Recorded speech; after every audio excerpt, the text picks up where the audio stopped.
Julie. And Mike of Protocol Sports Systems. And welcome to Tissue Talk, where we talk about everything. All things. Everything soft tissue. All right, welcome. Today's topic is IASTM. It is to scrape or not to scrape. Oh, scraping.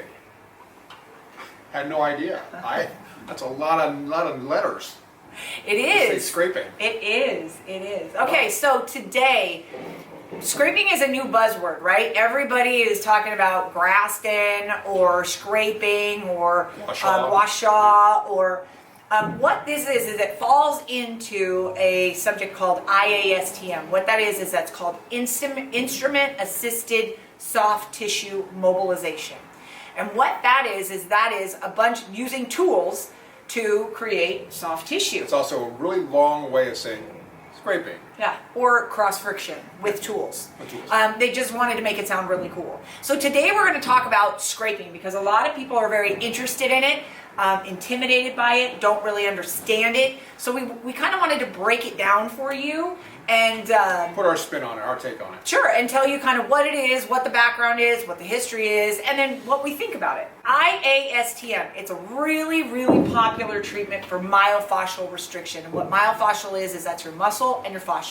When everything binds together, a la scar tissue, adhesions, knots, dysfunctional injury as far as overuse injury or dehydration of the tissue. I know a lot of people do their shoulder, their elbow, their knees, the hips get done a lot too. Yeah, and it's based on the principle of James Syriax. And if you know James Syriax, he is the inventor of cross friction. What cross friction is let's say your muscle fibers are running this way, cross friction would be going across it. And what the goal of that is let's say our muscles contract in and out like this. So our muscle fibers are laying on top of each other like this, and we get buildup in between these muscle fibers from either overuse, dehydration, injury, whatnot. Some kind of micro trauma. Cross friction then comes along and go ahead. Well, if you're gonna be bound, you're probably gonna be bound in more of an abnormal cross weave of the pattern rather than nice parallel alignment. The cross friction is going to come in there and try to start to open it up. Those tissues. Yeah. So what its goal is to open up those tissues. So now we move better in movement. So now our range of motion moves better. So the muscle will now shorten and lengthen appropriately. So this is based on cross friction massage. And what was going on is he needed something to help him out because for whatever reason he wasn't able to get into the depth of scar tissue or tissue damage that was going on, and he couldn't get in with his hands, and so he needed to adapt and use a different tool. And so what it is it's using instruments that are usually made of like stainless steel or ones that have like beveled edges or plastic that actually it conforms to different parts of the body so that we can actually go in and create a cross friction without it just being a big square and moving into areas. So it's allowing us to get into certain areas. That's why we have tools that are all different types of shapes. Different styles and shapes and points and blunt ends, or more pointed ends, depending on what little area you're trying, or bigger area you're trying to get into. Exactly. You familiar with gua sha? I am very familiar. I have a gua sha tool that's made from jade, which was my first foray into scraping. Yeah. And I love that tool. Now everybody has their own that they particularly gravitate towards. I like this piece of jade because it's just a cool piece of jade to use. Sure. Now gua sha is a method that was used in traditional Chinese medicine, which is all about scraping the skin. And the idea is that you're bringing blood flow up to the area. Because of that irritant of scraping that skin, makes the body feel respond as though it's having a small trauma under that skin. Now, is it painful? No, and what I've found the best result is that it doesn't have to be painful at all. It can have a minor discomfort, but that's about it. Right. So the thing is with gua sha, with scraping, when you're putting anything against the skin and you're starting to scrape against it, when you're bringing blood flow into the area, it's going to have the appearance of redness, and it's going to have the appearance of irritation, and it's going to have the appearance of potential bruising. this, in my opinion, and in our opinion, it should not be painful. It wasn't meant to be painful. It has been adapted by other, Well, as in most things, if something's good at a certain dose, doing more is better. And in this case, and in a lot of cases with working with the body, that's not true. In fact, you doing less is more. right. Well, I think people have this rite of passage where they feel like they need to go into something, and it doesn't work unless you can see it on the skin, right? How do I know it's actually working if I don't see all the redness, bruising, and potential bleeding and irritation Yeah, and pain? if I didn't turn purple, then what did you do? Right. So here's how it works. The instruments here effectively break down the fascial restrictions, which are like your scar tissue, your adhesions, your knots, where everything is bound, or dehydrated tissue, where it's just not moving the way it is. And so anything that is fascially restricted or scar tissue, the ergonomic design of these instruments provides the person that's using it, the therapist, the clinician, with the ability to locate the restrictions, and then it allows them to treat the affected area with the appropriate amount of pressure. You can actually feel, as it's scraping over that little area, you can feel that source of restriction in there. Yeah.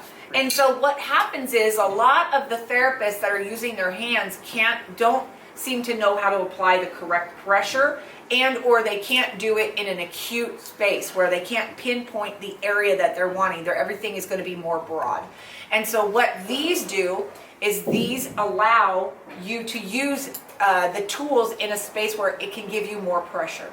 And so what happens is the introduction of controlled micro trauma. So as you're scraping the fibers, you're actually creating micro trauma to the fibers, which means small little tears. It would be the same as if you're lifting weights and you overload your body and you're feeling that soreness. It's the same kind of thing.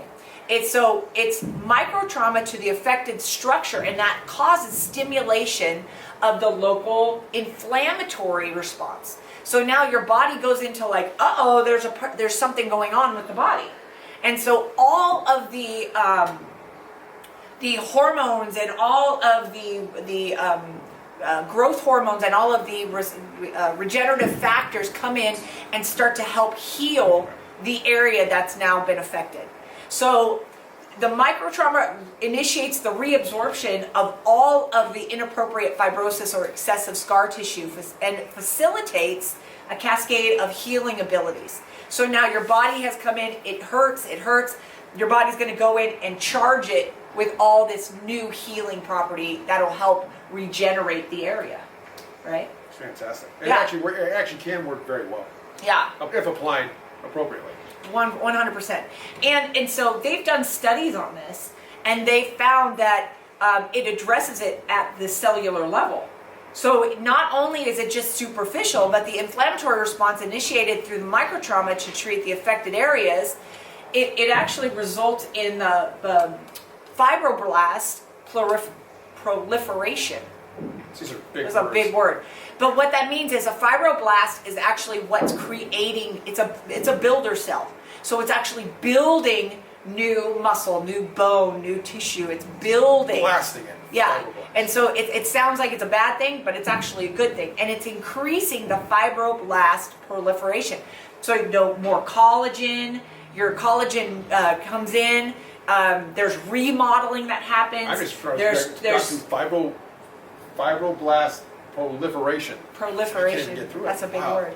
And so what will happen is now your collagen matrix will start to like regrow. And so you're actually healing and putting new stuff in the area, which is so important. And that results in a breakdown of all of the tissues, scar tissue, adhesions, the knots, all of the stuff that you're going in there for, which is super awesome. It's the body's opportunity to help make you better. These bodies are absolutely amazing that we're in, and what we want as manual therapists, our job is to help that body Right. do what it can do so amazingly well. Exactly. Now it also, not only does it work on a cellular level, but it also has a neurophysiological effect.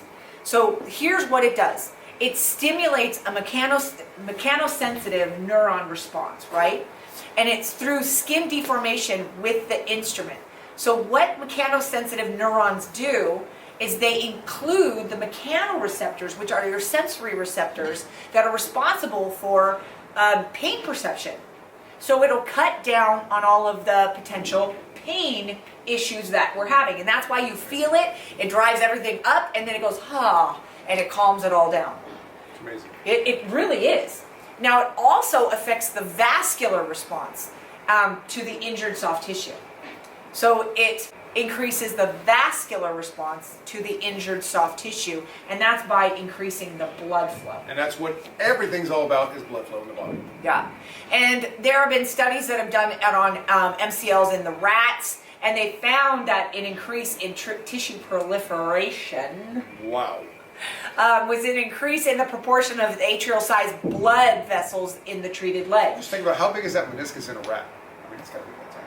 Probably tiny, but the blood flow, as the blood flow goes up, everything gets better. So there's a lot of really good stuff to this. So here's the issue that we have. A lot of people ask us if we use these, and I say yes, we do, but do we use them in a space where we're going to create pain and dysfunction potentially in order to get it better? No. Well, on one little caveat to that is there's only one spot on the body where pain is just not avoidable. That's on the bottom of the foot, working with the bone spur with plantar fasciitis. That's one where it's very effective, but extremely painful. So that's our one spot, and I've been doing this for years. It's like I can't do it without causing a little discomfort, but it's for a short amount of time. Sure. Now, this is also if you have. We had a client that got kicked by a horse, and she had this big indent into her quad.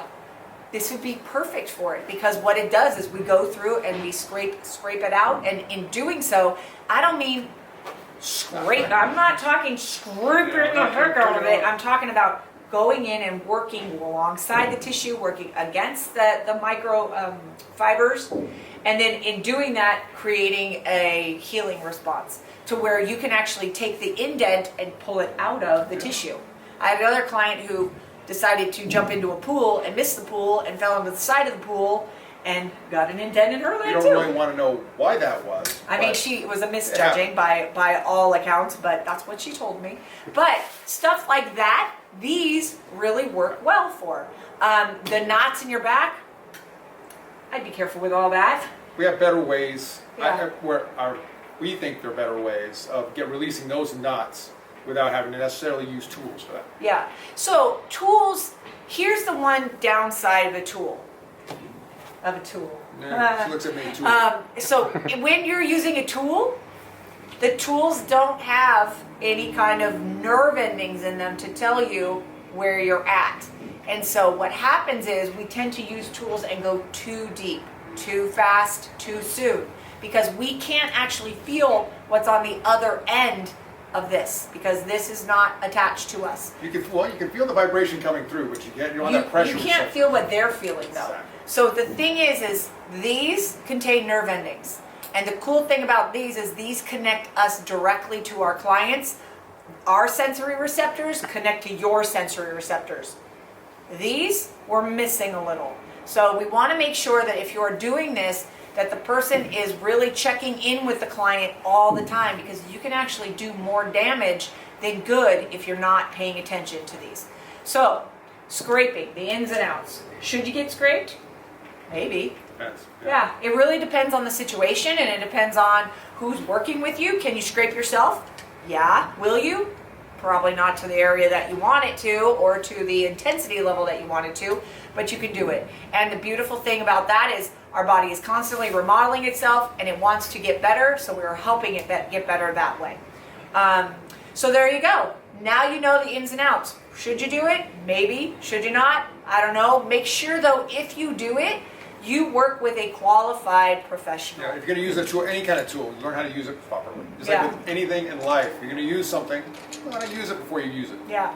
So I hope you guys enjoyed our little talk on the scraping tools, on the soft tissue mobilization tools. If you have any questions, comments, please put them in and send it to us. We would love to be able to help you out with any way, shape, or form we can. I hope you Like what we're doing? Like, comment, and subscribe. Tissue Talk every Wednesday at 12:30 on Facebook Live. Follow us on social media at Protocol Sports Systems. See you then.